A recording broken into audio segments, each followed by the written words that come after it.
ఢిల్లీ టూర్లో రాహుల్ గాంధీతో సీఎం రేవంత్ రెడ్డి పలు కీలక అంశాలపై చర్చించారు. పదవుల నియామకాలు, నిధులు, కేటాయింపులు, కులగణన, ఎస్సీ వర్గీకరణ లాంటి అంశాలపై రాహుల్కు వివరించారు. రెండో విడత కులగణన పూర్తయిన వెంటనే దానిని క్షేత్రస్థాయిలో పకడ్బందీగా అమలు చేసే దిశగా అధ్యయనం చేయాలని రేవంత్కు రాహుల్ సూచించారు. ఇందుకోసం కమిషన్ లేదా ఉన్నత స్థాయి కమిటీ ఏర్పాటు చేయాలన్నారు.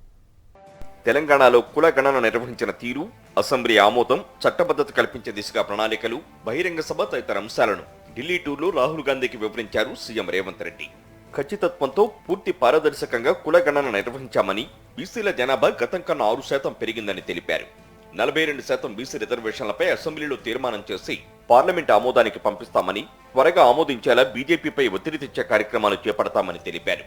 తెలంగాణలో నిర్వహించిన కుల గణన దేశానికే దిక్సూచిలా ఉండాలని, సామాజిక న్యాయంలో రాష్ట్రం దేశానికే మార్గదర్శి కావాలని రాహుల్ గాంధీ సూచించినట్టు సమాచారం. బీసీ రిజర్వేషన్లకు చట్టబద్ధత కల్పించే దిశగా కేంద్రంపై ఒత్తిడి తెచ్చేందుకు లోక్సభలో ప్రధాన ప్రతిపక్ష నేతగా తన వంతు సహకారం అందిస్తానని హామీ ఇచ్చారని సమాచారం. పార్టీ ప్రభుత్వ పదవులతో పాటు స్థానిక సంస్థల ఎన్నికల్లో పార్టీ సామాజిక న్యాయ అంశానికి ప్రాధాన్యతనిచ్చి బలహీన వర్గాలకు రాజకీయ న్యాయం చేయాలని రాహుల్ సూచించారని తెలిసింది. ఎస్సీ వర్గీకరణ అంశంపై అసెంబ్లీలో బిల్లు పెట్టి చట్టం చేస్తామని, ఆ తర్వాత బహిరంగ సభ ఏర్పాటు చేస్తామని రాహుల్ గాంధీతో రేవంత్ పేర్కొన్నారని తెలిసింది. ఏకసభ్య కమిషన్ ఇచ్చిన నివేదికను యథాతథంగా అమలు చేస్తామని వివరించారని సమాచారం.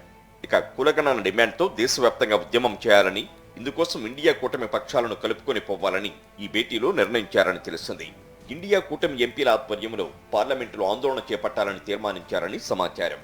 ఇండియా కూటమి ఆధ్వర్యంలో సభ నిర్వహించే అంశంలో కూటమి పార్టీల ముఖ్యమంత్రులతో సమన్వయం చేసే బాధ్యతలను రేవంత్ కు రాహుల్ గాంధీ అప్పగించారని తెలిసింది.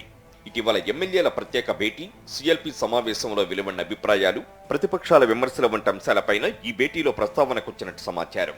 రాష్ట్రంలో ప్రతిపక్షాలు దూకుడుగా ఉన్నాయని, చిన్న అవకాశం దొరికినా ప్రభుత్వంపై బురద చల్లే ప్రయత్నం చేస్తాయని, ప్రజల్లోకి తప్పుడు సంకేతాలు పంపే అవకాశాలు ఉన్న దృష్ట్యా అప్రమత్తంగా ఉండాలని రాహుల్ సూచించారని సమాచారం. ఎమ్మెల్యేలతో ఎప్పటికప్పుడు మాట్లాడాలని, వారి సమస్యలను పరిష్కరించేందుకు చొరవ చూపాలని స్పష్టం చేసినట్టు తెలిసింది. అందరితో సమన్వయం మొదలు ప్రభుత్వ పథకాల అమలు, కీలక నియామకాల వరకు అధిష్టానం ఆదేశాల మేరకు నడుచుకుంటానని రేవంత్ పేర్కొన్నట్టు సమాచారం.